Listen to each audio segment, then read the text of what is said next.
Welcome, students, to Religion 101, and I am Dr. James Kenneth Powell II, also known as Reverend Dr. James Kenneth Powell II, though mostly I'm a doctor these days. A teacher is what that term really means, and we're here to look at religion globally and from its beginnings and its wide range as an interdisciplinary course. So Religion 101 is principally a global awareness competencies course. This class is meant to make you more global citizens and, in the Confucian sense, gentlemen, or today we might say gentle persons, who can embrace the world with critical inquiry but also empathy for those who are very different perhaps from ourselves. Many will see religion as a kind of love boat, and it can certainly be that globally, but we cannot deny that it is also often a hate boat. And if we look at the causes of countless wars and struggles throughout the planet, we'll find religion lurking in the background somewhere. I like to tell students who don't like religion, well, if you don't like religion, then you really are saying you don't like humankind, because religions, to my opinion, do not just pop out of nowhere. They are human projections, the projections of millions of masses of people about what is this world, what is reality. My beginnings with religion really go back to before I was born. Even as my mother carried me in the womb, I was hearing church music, sermons, and the like. And then as a preacher's kid, I had the false idea that people were a lot nicer than they turn out to be so often. They treat you somehow extra nice as a preacher's kid, and you're supposed to be nice, which just makes them want to be naughty, in fact. And to further compound this was my good fundamentalist friend who told me that Dad and I and billions of other people on the planet, notably Chinese and Indians, were going to burn in hell forever. So I just had to know more about why are there so many religions, and is there one that is correct? I discovered when students often ask me which one is correct or which one do I believe, I like to say all of them, and I hope that'll be clear by the end of this class. I certainly don't care what your view is as long as you understand why you have the view you have. I've had good and bad atheist and Christian students, and I never discriminate on that basis at all. So when my childhood days were over, I went to Northwestern University and there took many Intro to Religion courses, studying with Dr. Ishii Yamada, where I really got a Japanese view of Buddhism. In fact, the Tokyo school, he was a student of the famous, there anyway, Hajime Nakamura.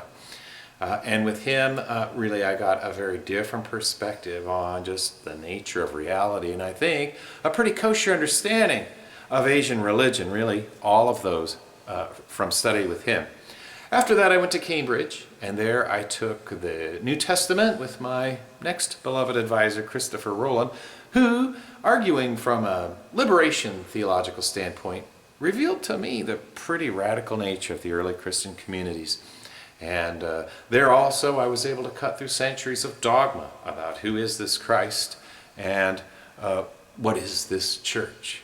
So I learned Koine Greek, the Hebrew Bible, Old Testament, church history. These were all part of what I picked up there. And at the University of Chicago, I studied the history of religions and learned far more about the ancient religions, having taken the ancient Near East year-long sequence. So that, along with learning about hermeneutics and Paul Ricoeur's second naivete before the text, which means we don't take religious texts literally, but we come back at them after we realize their historical evolution and the like. And then finally, as that last bun, if you will, in closing the sandwich of religions for me, was my study at the University of Wisconsin-Madison with Geshe Lungdup Sopa, a Tibetan preceptor, in fact, to the Dalai Lama himself.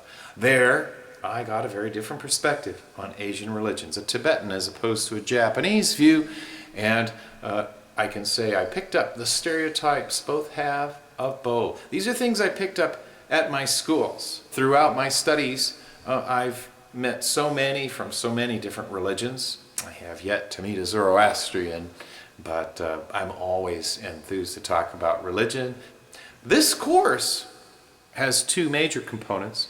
One are the interdisciplinary studies aspects, We will find that religions have shared sacred times, places, objects, figures. They all have rituals and ethics. We can go on and on about these things, but also all religions have an economic impact, a social impact, and a psychological impact. All religions have to address the issue of gender studies, and all religions are subject to the studies of anthropology and the like. So our course will have these general themes, but along with these, we will have an historical development of religions.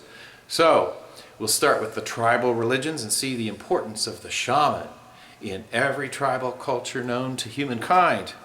From the tribal religions with their polytheistic personification of forces of nature and the like, we move on to the henotheistic religions of ancient city-states. We will start with Sumer, which will become Babylon, the oldest in history at least, and look at the civilizations thence of Egypt, the Indus Valley, and the Yellow River. Those are the 4 ancient seats of civilization. And so everywhere else on the planet is not living in cities or having developed agriculture, because that's principally what it means, and a writing system, laws, and you name it. These religions take on a very similar characteristic as the pantheon of the gods mirror the structure of the city-state. So we can see Zeus, for example, as mayor of the city, Ares as the Department of War, and on and on. From there, we'll travel to our first family of religion, the Indian family, where we will look at Hinduism. I like to call it the language or the religion of play. After we examine Hinduism, we will travel to, well, we can say the world of Buddhism, and its emphasis on no self, its anti-caste perspective that will be societally an upheaval. And from the Indian family, we will travel to the Chinese family, the land of 3 religions, as it is known, where we will first look at Taoism and a religion focused on one's harmony with one's body and with nature, with a mistrust of society itself. From there, we'll look at its opposite, and yet oddly compatible tradition, that of Confucius. And here we will see the goal is not harmony with nature, but rather harmony with society, reciprocal, harmonious relationships, as one is an empathetic person doing their job. And finally, we will look at the Central and East Asian Buddhisms of the Dalai Lamas and the Zen Buddhist traditions. From there, and these immanental religions, we could say they're immanental because they focus on the here and now, this world. We will then go to our last family of religions, the transcendental religions of Abraham. Abrahamic religions are transcendental because they all agree that God is an omnipotent, omniscient being outside of this world. And they will debate, can one human be God? But in general, God, the divine and human world are 2 separate entities. We'll see that Judaism, Christianity, and Islam are in fact, in my opinion, one mega tradition with so much in common, much more frankly than the Asian religions have in common with each other. Along the way, we'll be differentiating the ideas of karma and sin, for example, and we will finalize this class with taking a look at science. Is science a religion? Does science have saints or sacred places, sacred times, rituals? I will leave these as mysteries to be determined at a future date. Apart from that, welcome to Religion 101. And like I often like to say, from religion, you can run, but you can't hide.